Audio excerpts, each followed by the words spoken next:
They laughed when her dreams shattered. But when she rose from the ruins and made the very estate they once celebrated in her, silence was the only sound they had left. This isn't just revenge. This is a legacy. Alina Rivera stared at the blinking cursor on her screen. The words Chapter 6, Final Analysis and Behavioral Implications hovering at the top of the page. It was nearing midnight, and her cramped apartment was dimly lit by the soft amber glow of a single desk lamp. The air smelled of instant coffee and graphite from a near empty, mechanical pencil she chewed when anxious. She was 1 week away from submitting her master's thesis, a culmination of 18 months of research, experiments, and sleepless nights. Her heart pounded every time she thought about it. The key to a prestigious fellowship at the Jefferson Institute. Her golden ticket out of survival jobs and cheap housing. Every line she'd typed felt like carving her future into stone. She lived modestly. 2 part-time jobs, tutoring freshmen and waiting tables, barely covered her rent and groceries. There was no money for cloud subscriptions or an external backup drive. Everything, every interview transcript, statistical model, and literature review lived on that one aging silver laptop. It wasn't ideal, but it was hers. Her lifeline. That night, she'd just completed the final data visualization when a loud knock shattered the quiet. The door creaked open, and in stormed Mateo, her younger brother by 2 years. Reckless, entitled, and drunk on the cocktail of parental favoritism and suburban invincibility. "Drive me to Zach's," he barked. Alina didn't look up. "No, I told you. I need to finish." Mateo's jaw clenched. "You think you're better than everyone just because you're in school?" She exhaled sharply, still not turning to face him. "No. I just worked hard for this. I need to finish." He scoffed, muttered something under his breath, and slammed the door. On his way out, 15 minutes passed. Then came the sound, a terrible, shattering crack. Alina sprinted into the living room, heart in her throat. Her knees buckled as she saw it. Her laptop on the floor, screen split down the middle like a fresh wound. The keyboard was detached, and the chassis twisted. Mateo stood above it, arms folded, smug. "Oops," he said. "It slipped." Her voice caught in her throat. She knelt by the wreckage, trembling, her breath shallow. This couldn't be real. Her work, her future gone. "What did you do?" She choked. "Relax." Her mother called from the kitchen, not even turning around. "It's just a computer, don't be so dramatic." Her father chuckled, flipping through a magazine. "Should have printed it out. Like we used to." She turned to them, eyes red, pleading. "He destroyed everything. My thesis, it's all gone. I don't have a backup." Mateo shrugged. "Maybe don't act like you're the only one who matters." The silence that followed was colder than any insult. That night, Alina didn't scream. She didn't cry, at least not where they could see. Instead, she sat in her room, the darkness hugging her like a second skin. Her dreams were in pieces, but her mind, it was racing. She had nothing left to lose. And when a person reaches that point, they begin to build differently. The next morning, Alina walked to campus carrying nothing but a flash drive and a notepad. She went straight to Professor Harrington, her thesis advisor, and pleaded for an extension. He looked at her with quiet concern. "You've never asked for anything," he said. "You'll get the time. But you have one shot. Use it wisely." She nodded, eyes rimmed with exhaustion. Then she got to work. She pawned her guitar. She skipped meals. She lived in the library, rewriting chapters from memory, reanalyzing data. Using backup notes and statistical software she convinced the IT lab to install for her. Each night, while the campus fell silent, she typed. But she was also gathering receipts. She found credit card charges on her parents' account bars, car parts, expensive electronics. She traced them back to Mateo. Fake IDs, a broken neighbor's window. Each one meticulously saved, timestamped. She wasn't just rebuilding her thesis, she was laying the foundation for something bigger. Justice. The day she submitted her thesis, Alina didn't cry because she was tired. She cried because she had survived. Alone. And then she walked into the dean's office with a folder. "This isn't about me," she said. "It's about Mateo Rivera. Plagiarism." She had the original online source and the assignment he'd copied verbatim. The dean raised an eyebrow. "Why bring this now?" Alina looked him dead in the eye. "Because people protected him while he destroyed me. I won't let him destroy anyone else." The university launched an inquiry. Mateo was unaware. Her parents, still basking in their small wins, a B grade here. Not crashing the car there, had no clue. They threw him a barbecue, Alina wasn't invited. But she didn't care. She was working part-time at a research lab, earning enough to eat again. Her thesis had been shortlisted for a national award, and she had a plan. Then the email arrived. Alina Rivera, we'd like you to present your thesis at the Behavioral Sciences Conference in Chicago. All expenses covered. She packed her one good outfit and flew out in a grand hall of minds. She stood and spoke about resilience, identity, and psychological suppression. And they listened. They applauded. They saw her. For the first time, so did she. But the story wasn't done, it was only the beginning. Alina Rivera returned from Chicago to a different kind of silence. Not the cold, dismissive kind that had hung in her parents' house like wallpaper, but one that followed triumph, like the quiet hum after an orchestra's final note. Her presentation at the Behavioral Sciences Conference hadn't just been a success. It had been a statement. People had stood to applaud. Professors had asked for copies. A panelist even called it the most grounded psychological narrative of resilience in this year's selection. Yet back home, there were no congratulations. No one asked how it went. Her parents didn't even know she had left. The house was unchanged. Mateo's laughter still echoed through the hallways. Her mother's voice still sweetened whenever he entered the room. Her father still asked about his car, not her career. Alina placed her suitcase by the door and stood quietly in the entryway, unnoticed. She could have been a ghost. Later that evening, while unpacking, an email from the Behavioral Sciences Journal arrived. They wanted to publish her thesis. She smiled, not wide, not loud, but real, the kind of smile that belonged to someone who'd just planted a flag on the mountain they were never supposed to climb. But the feeling didn't last. 2 days later, she received another email. The subject line, Urgent Article Submission, Inquiry. It was from the Oregonian Weekly, a respected local magazine. They were following up about an article supposedly submitted by her, one she hadn't written. Alina's breath caught. She opened the file. A familiar topic. A less familiar voice. Then it hit her, she'd read the original version months ago, buried deep in an obscure psychology blog. This was a word-for-word copy. And at the bottom, her name. Her hands shook. She knew exactly who had done it. Mateo. He had used her name. Again. She walked straight into his room that night, holding a printed copy of the article. Explain this, she said. Mateo didn't even flinch. He laughed. No one's going to believe you. You're the dramatic one, remember? It wasn't just arrogance, it was insurance. He'd seen how their parents treated her. How they dismissed her, ignored her, and invalidated her. Mateo had weaponized their silence, but he had made one mistake. This time, Alina wasn't alone. She had validation. She had publication offers. She had a growing network of professionals who believed in her. People who would take her words seriously. And more than anything, she had receipts. She compiled everything, the article, dated and time-stamped, the original blog it had been lifted from. The metadata ties the submission to Mateo's university account. Then she sent a detailed email to the magazine's editorial board, the university's ethics committee, her thesis, advisor. The academic misconduct board. She hit send without hesitation. But the unraveling didn't stop there. Remember the credit card charges, the fake IDs, online gambling, and expensive tires.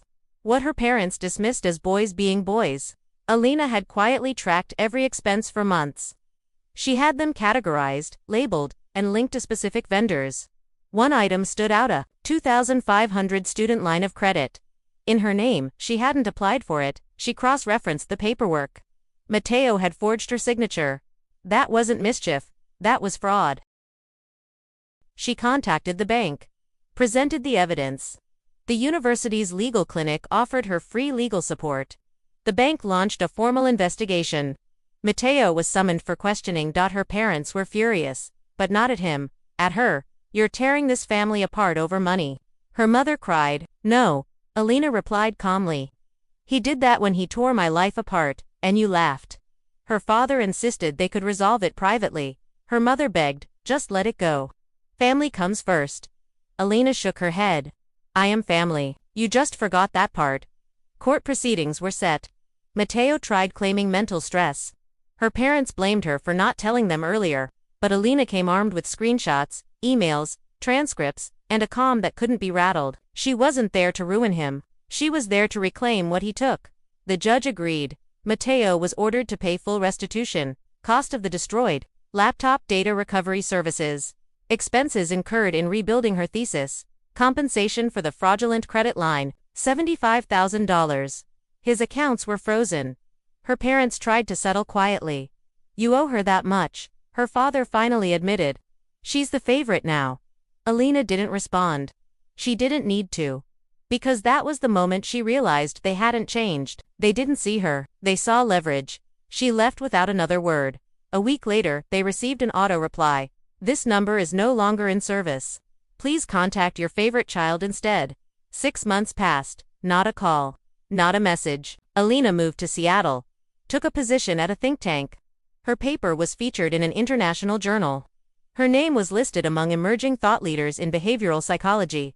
She had built her life back. Brick by painful brick. But fate wasn't finished, because one day, the phone rang. Hi, I'm Olivia. I'm the editor-in-chief at a journalism outlet. I'm working on a piece about academic fraud, and your brother's name came up. I saw court records mentioning you. Would you be open to an interview? Alina hesitated. Then she realized her silence had protected them long enough. I'll talk, she said. She didn't exaggerate. She didn't embellish. She told the truth. How her brother destroyed her thesis. How her parents laughed while her dreams crumbled. They begged only when the courts got involved. The article went live the next week. Family loyalty or family scapegoat. One woman's fight against toxic silence. It went viral, professors shared it. Classmates reached out.